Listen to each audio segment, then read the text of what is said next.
Motor. Marahil para sa iba, ito ay delikado dahil takaw disgrasya nga raw ito at kung minsan nakakairita sa iba dahil masyado daw itong maingay. Yung iba naman ay napagkakamalan pa nga itong hari ng kalsada dahil lintik nga kung makasingit. Ganun pa man kahit nakakainis ito sa iba, ang motor pa rin ang aking pahinga.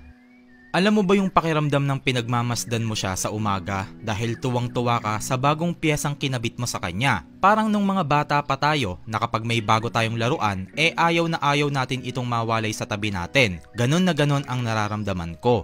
Yung tunog pa lang ng makina nito na mistulang musika sa aking tenga na kung minsan marami nga ang nagre-request na makibomba sa'yo dahil gusto rin nilang maramdaman yung excitement na nanggagaling sa motor mo.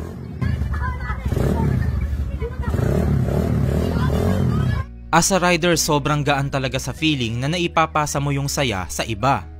Alam mo yung pag nagmumotor ka na parang naiibsan lahat ng pagod na naranasan mo sa buong maghapon.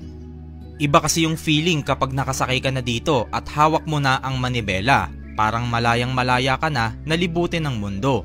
Ang sarap sa pakiramdam ng bawat hampas ng hangin kapag umaandar ka na. Para kang lumilipad kapag tinatangay ka na nito.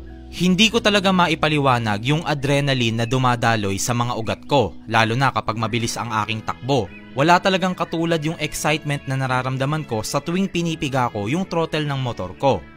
Sa pagmumotor ko din napatunayan kung gaano kaganda ang mundo, na kundi dahil sa dalawang gulong na ito, hindi ko siguro magagawang lakbayin ang magagandang tanawin at mga lugar na hindi ko pa napupuntahan. Nagtataka nga rin talaga ako dahil kahit sports bike ang motor ko, hindi ako nakakaramdam ng pagod dito. Siguro kaya ganito dahil alam ko na yung naghihintay sa akin ay isang magandang tanawin na ikabubusog ng mga mata ko.